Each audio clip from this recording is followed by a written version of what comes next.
¿Cómo están, gentecita de YouTube o Facebook? Espero estén bien. El día de hoy les traigo una creepypasta que mezcla lo psicológico con lo sangriento. Una historia que nos muestra cómo la humillación constante puede despertar algo oscuro, algo que no debería existir dentro de un ser humano. Una noche de Halloween, que comenzó con burlas, y terminó en un baño de sangre. Bueno, sin más preámbulo, que comience el show.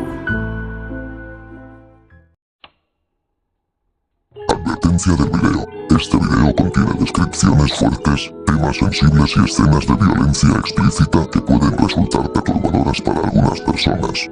Si eres menor de edad o sensible a este tipo de contenido, te recomiendo no continuar. Recuerda, esta es una historia ficticia creada solo con fines narrativos y de entretenimiento. No promueve la violencia ni busca justificar actos reales. Escúchala bajo tu propio criterio.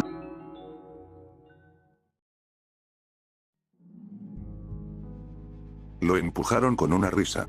No fue grande, no fue cinematográfica. Fue la risa plana de quienes se han acostumbrado a herir por deporte. La broma, un empujón brusco en la espalda que debía ser un tropiezo, se convirtió en un desequilibrio fatal cuando el adolescente, conocido por sus gafas gruesas y su sonrisa tímida, resbaló sobre la tierra húmeda y rodó hacia el borde. Esa noche, el viento olía a sal y a hojas quemadas. Era 31 de octubre y las luces de las casas abajo parpadeaban como ojos distraídos. Sus acosadores observaban sobre el acantilado, creyendo que el peligro quedaba reducido a una anécdota que contar en grupos cerrados. Nunca esperaron verla transformarse en otra cosa. El golpe fue seco, el cuerpo golpeó rocas y maleza, pero fue la caída lo que rompió algo más que huesos. Cuando lo encontraron, ya no estaba del todo.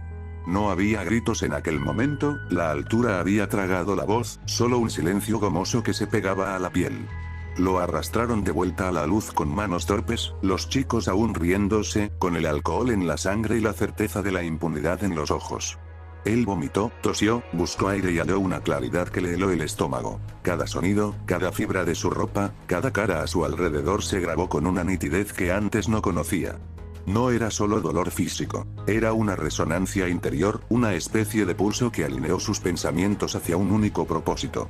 Durante semanas anteriores había sido objeto de burlas diminutas y repetidas, apodos, empujones, mensajes virales, la humillación calculada como quien cumple una rutina. Había aprendido a diseñar órdenes y patrones, a dibujar mapas en su cabeza de dónde ocurrían las humillaciones y quién las ejecutaba. En la caída, esas observaciones se cristalizaron. No se volvió loco de golpe, se quedó en calma como quien encuentra, tras años de ruido, la frecuencia exacta para sintonizar.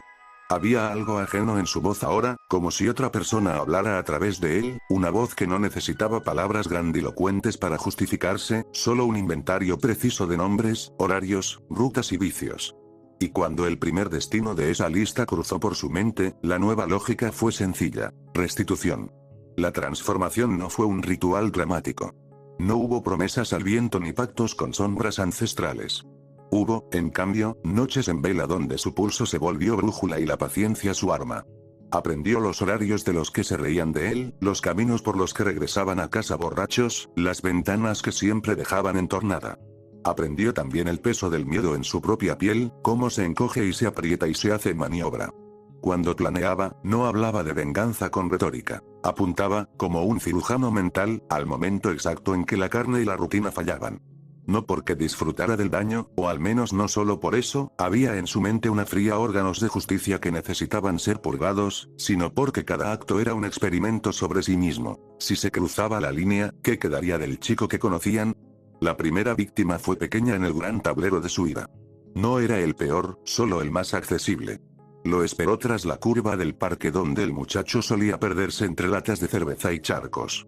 Lo siguió sin ser visto, con pasos medidos, respiración contenida, la máscara de tela que habría usado esa noche de Halloween, colgando de su mochila como un símbolo de aquel disfraz que nunca llegaría a estrenarse. Cuando la víctima tropezó con una raíz, él apareció como un accidente más. Manos firmes que empujan, una nariz sangrando, una espalda contra la tierra. La violencia que vino después no se describirá con calma técnica ni con pudor. Hubo un choque de cuerpos, un intento de lucha tardo y desordenado, y luego la precisión que solo alguien que ha practicado la quietud puede aplicar. Presión, dirección, uso del entorno. La víctima gritó, un sonido agudo que rasgó la noche, y la garganta del adolescente se cerró un poco como quien apaga una vela. El cuerpo dejó de dar respuestas. La escena quedó marcadamente triste, la ropa manchada, la respiración del asesino alterándose por la adrenalina y la satisfacción tenue de haber completado un paso del plan. El segundo, el tercero, y luego otros más no murieron por accidente. Si la primera ejecución fue un corte improvisado con filo de necesidad, las siguientes fueron recetas aplicadas con la minuciosidad de quien ha comprobado que cada variable se comporta conforme a su predicción.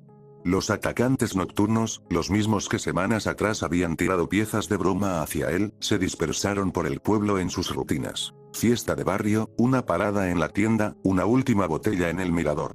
Él los siguió con la calma de quien posee tiempo extremo y un propósito. Se movía entre sombras conocidas, aprovechando los errores banales. Un candado mal cerrado, un coche con las luces en marcha, una chispa de celos entre amigos que desencadenó una discusión en un callejón.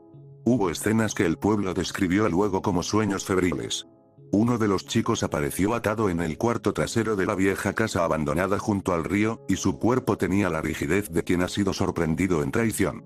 No había los adornos grotescos que algunos imaginaban, no había trofeos colgados ni simbolismo barato. Solo restos de una violencia simple y brutal. Cortes sobre la piel que dejaban un dibujo de líneas desordenadas, lágrimas secas en mejillas sin consuelo, la boca cerrada por un vendaje que impedía cualquier súplica. El asesino no hablaba mientras trabajaba. Su mente medía distancias, tiempos de reacción, el modo en que el pánico abría el cuerpo humano a movimientos torpes.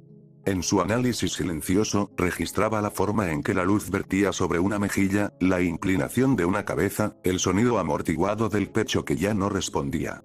Para él, cada muerte era una lección. Quien había mirado demasiado, quien había gozado de su humillación, quien había sido indiferente.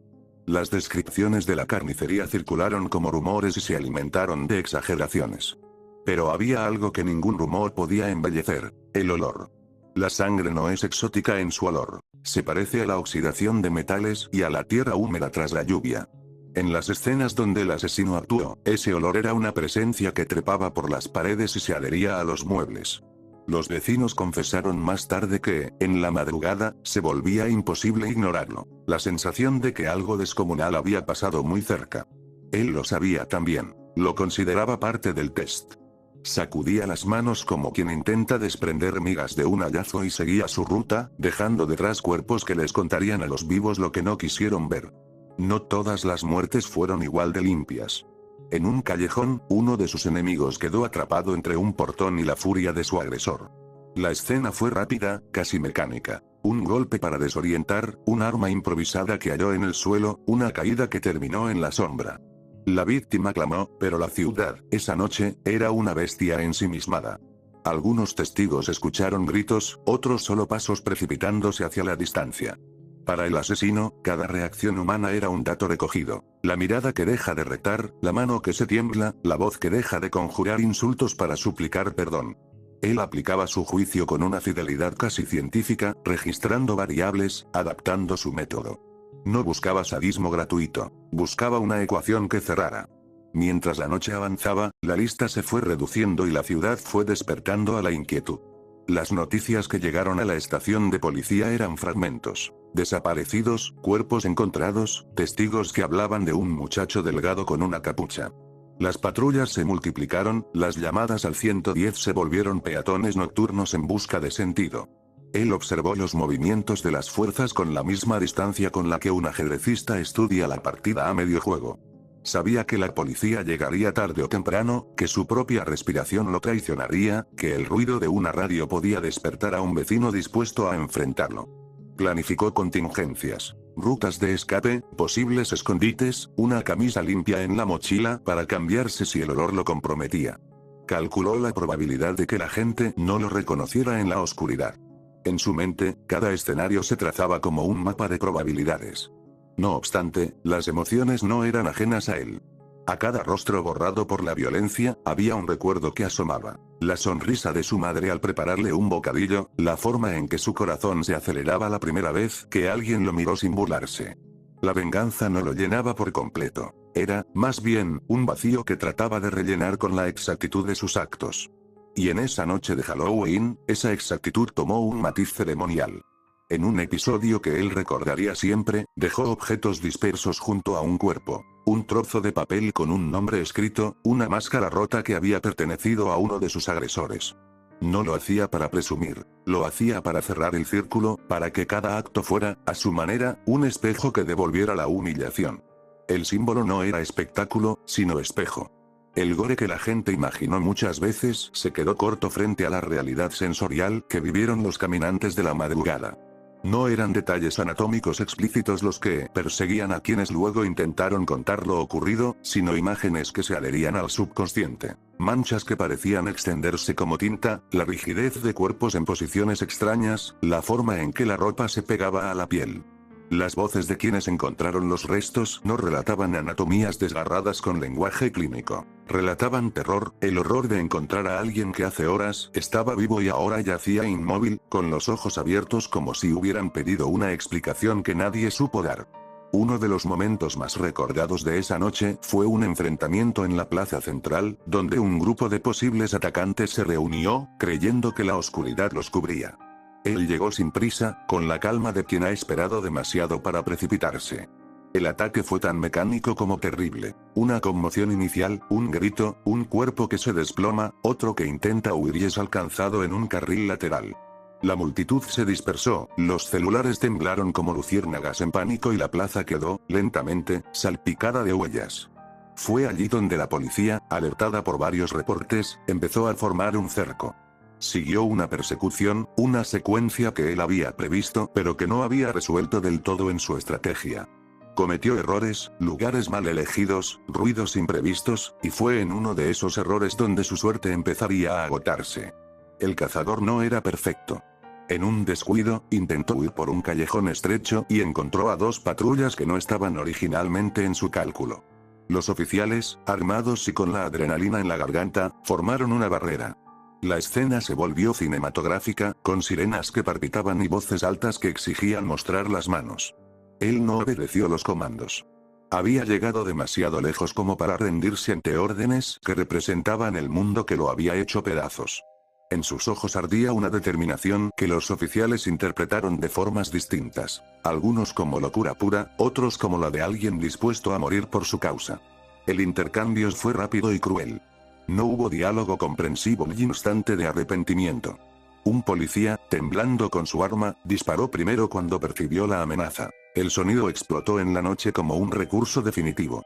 El adolescente recibió los disparos y cayó con la misma lentitud que una pregunta sin respuesta. Su cuerpo se desplomó, y la sangre manó, visible, sobre el pavimento, mezclándose con la lluvia tímida que comenzaba a caer. Los oficiales gritaron por refuerzos, por ambulancias. Los vecinos salieron a mirar con ojos torvos. El muchacho que esa misma noche había sido empujado volvió a ser encontrado, tirado en la calle, pero esta vez sin posibilidad de reconstrucción. La muerte del asesino no fue apacible. La policía lo declaró muerto en la escena. Los medios lo transformaron en un fenómeno, luego en un caso, más tarde en una moraleja. Para algunos fue justicia, para otros, tragedia. Para el último de los atacantes, que había sobrevivido a aquella cadena de horrores, la consecuencia fue permanecer vivo con una culpa que pesaba como piedra. Sobrevivió, sí, pero quedó marcado por la visión del muchacho tendido en la lluvia, por los ojos que lo miraron antes de que la luz lo extinguiera. El sobreviviente se convirtió en testigo. Sus declaraciones fueron crudas, tartamudeantes. Sus noches se llenaron de pesadillas donde la voz interior del asesino, la voz fría que racionalizaba, le preguntaba por qué había gozado tanto con la humillación que había desencadenado. Ninguna respuesta le devolvió la calma. La noticia del desenlace se esparció en la ciudad como un humo que nadie supo contener. Los vecinos discutían en esquinas. ¿Era venganza o justicia? ¿Era un niño convertido en monstruo o un monstruo producto del desprecio? Las respuestas variaban según quien hubiera perdido a alguien o quien hubiera sentido en carne propia el aguijón de la burla. En el umbral de las casas, las luces se quedaron prendidas. En los bares, las conversaciones cambiaron de tema y el alcohol dejó de ser una excusa. La comunidad quedó, durante semanas, en una especie de letargo nervioso, vegetando entre la culpa colectiva y el alivio de que la pesadilla hubiera terminado. La policía reorganizó sus patrullajes, la escuela habló de tolerancia en comunicados que sonaban mecánicos, y los jóvenes que antes se sentían invulnerables empezaron a mirar por encima del hombro. Nadie olvidó, sin embargo, a los que ya no podían contar la historia. Las familias enterraron a los suyos con la certeza amarga de no saber si un castigo humano habría sido posible. Entre las cenizas del miedo sobrevivieron conversaciones en voz baja sobre cómo se llega a ese punto, sobre cómo una acumulación de pequeñas humillaciones puede erigir a un verdugo que no se reconoce hasta que es demasiado tarde. Años más tarde, el pueblo seguía recordando la noche en que la venganza y la violencia se encontraron en un espiral devastador. Los adolescentes de entonces crecieron con el peso de aquel octubre clavado en la memoria, y algunos cambiaron. Aprendieron a medir las palabras, a mirar con más cuidado, a no asumir que la broma siempre queda en chiste. Otros se endurecieron y justificaron la violencia como respuesta inevitable a la debilidad. A quienes lo conocieron cuando era solo un chico, se les partía el corazón al imaginar la caída literal y figurada que lo llevó hasta la última bala. El sobreviviente, la persona que quedó para contar lo que había provocado, no halló consuelo fácil. Intentó pedir perdón muchas veces. Las palabras se le oxidaban en la garganta. Visitó la tumba en noches de lluvia, dejó flores improvisadas y prometió cambiar. Sus promesas sonaban vacías para algunos, esenciales para otros. Pero ninguna promesa borró del todo lo que había ocurrido. Las imágenes que se pegaban a la memoria colectiva, la sensación de que una noche de burlas había detonado una cadena que nadie supo contener. En la penumbra que siguió a la muerte del asesino, la ciudad aprendió una lección amarga. El daño repetido, la humillación cotidiana, pueden acumularse hasta convertirse en algo con hambre propia. Nadie volvió a reír igual en la fiesta del pueblo. Nadie volvió a creer que un empujón sin intención era irrelevante. Y en noches de Halloween, cuando las sombras se alargan y los disfraces invaden las calles, algunos miran con recelo a las caras pintadas y a los trajes ajenos, recordando que, detrás de la máscara, puede haber una persona que lleva consigo una suma.